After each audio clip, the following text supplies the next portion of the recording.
So guys, once again, thank you very much for your support. If you already haven't, please subscribe to the channel and also smash the like button. I don't know, I'm probably going out of my depth here, but you reckon we can get 2,000 likes in 24 hours? I don't know, but let's see what happens.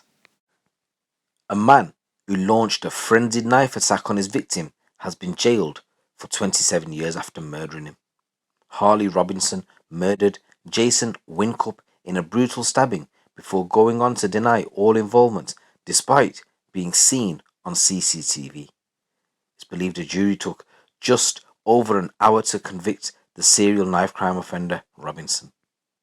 Sentencing judge John Thackeray KC said, "You thought nothing of unending the pain you would cause to the family and friends of Mr. Whincup. This was a murder for gain. Mr. Whincup was adored by many, and his life was precious and priceless to his family and friends." So the 23-year-old had shamelessly pretended that it was not him when he was clearly shown on CCTV pictures that provided overwhelming direct evidence against him. He kept up his cynical pretense through his murder trial at Hull Crown Court by claiming and even dismissing any hint that he might have been the sinister-looking man seen lurking about near the scene of the killing.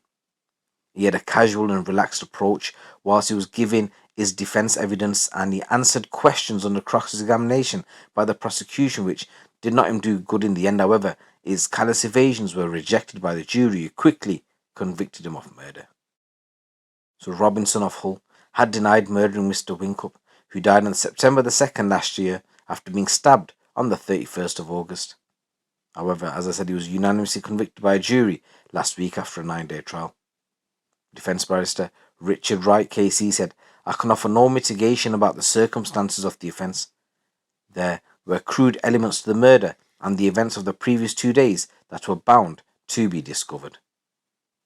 So the trial heard that Robinson refused to confess even when he was confronted with the CCTV pictures that clearly showed him in the area and near the home of Mr. Whincup.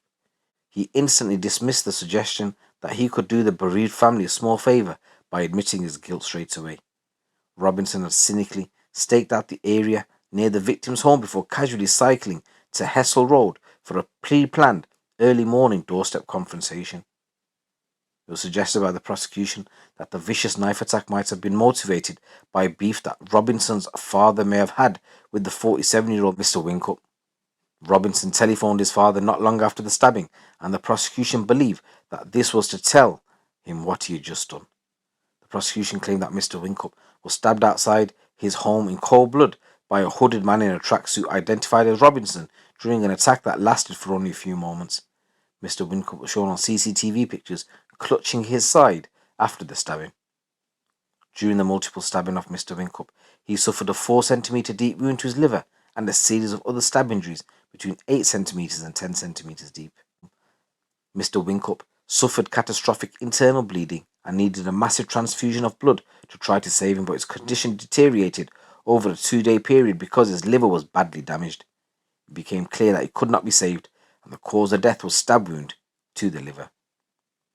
Robinson had been riding a bike shortly before stabbing Mr. Whincup, CCTV footage showed, and it was shown to the jury, and he had left an East Hull address at around 6:30 in the morning before arriving at Mr. Whincup's home, and the stabbing happened just after 8:30 in the morning.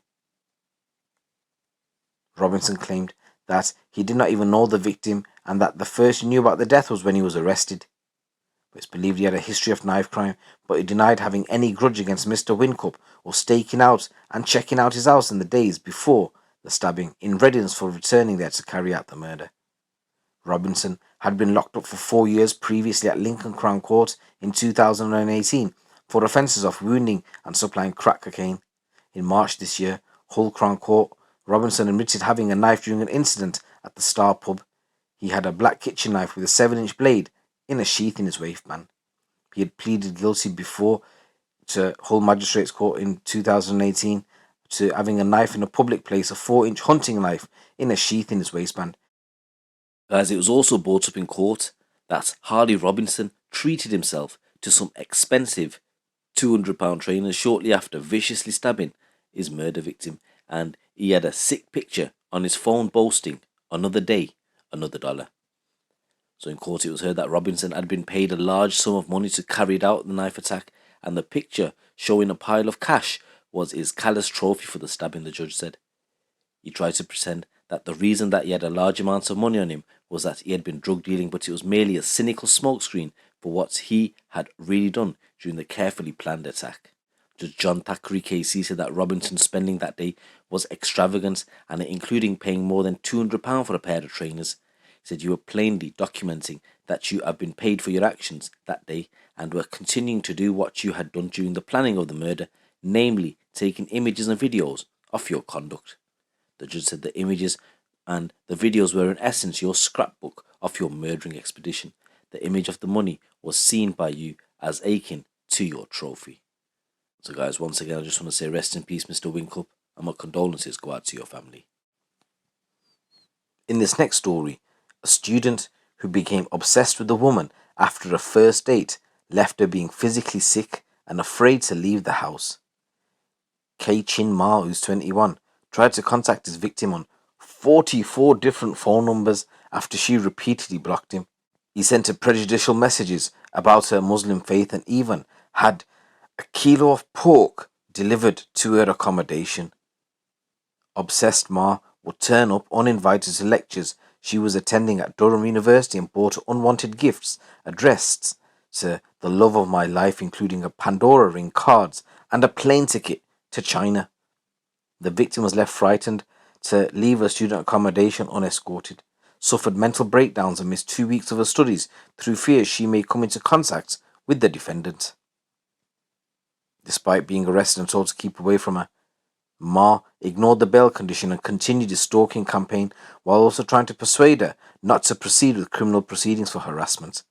But after approaching him in the street when she returned to Durham to resume her course, he was arrested again and has remained on remand in custody ever since. The defendant from Essex admitted charges of stalking and attempting to pervert the course of justice. Posing a total of 28 months in prison, Judge James Atkinson Ma would serve half in custody and then should be deported. He also gave Ma a restraining order prohibiting him from contacting or approaching the victim for 15 years. Judge Adkins said there was very disturbing traits over his actions. He said Ma's obsessive, persistent behaviour had a great impact on the victim and continued despite the bail conditions not to contact her. He said the pair met at a nightclub on September the 30th and exchanged contact details before a date was arranged a few days later. After eating at a Turkish restaurant and going to the cinema, Ma tried to kiss the woman and touch her arm as he was walking her home.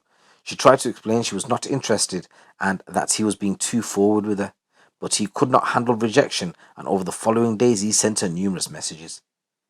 The prosecutor, Matthew Bean, told Durham Crown Court that despite being repeatedly blocked by her, he would send her further messages using multiple different numbers and turned up at her lectures even though he was not on the same course. He even bought her a ticket to a winter ball she was attending with friends on November the 27th, approaching her 5 times that night despite being told her to leave her alone. The prosecutor said the victim became exhausted with his persistence and in constant fear of what he may do next.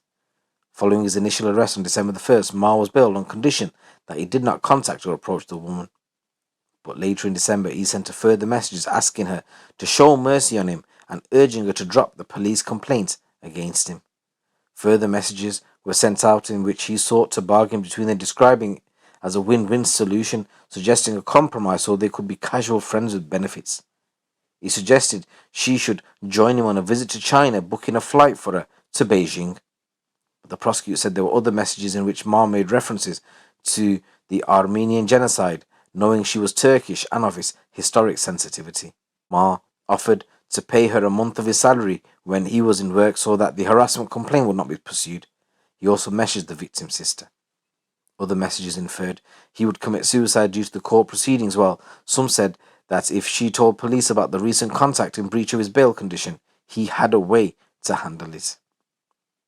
Having missed 2 weeks of university, when she did return to Durham in January, her mother came with her due to the distress it was causing her. Ma was arrested again after approaching the woman in the street on January the 30th, and he made no comment in his police interview. In a victim impact statement, the victim said his harassment had caused her to have breakdowns, left her frightened to leave her room, and made her physically sick, and it also affected her studies, and she struggled to sleep. In mitigation, Ma's defense said he went about the relationship and the rejection in all the wrong ways, describing the defendant as socially immature. But she said the weeks he has spent in custody has made him realize that he should have behaved appropriately. She said it was his first taste of custody and he has been out of contact with his family, struggling with anxiety. The defense also said he is incredibly remorseful and would work with the probation service if any prison sentence was suspended. But obviously that's not the case. He got 28 months. So guys, these are a couple of news stories coming in from the UK. It's your boy GT. Keep it locked, keep it real.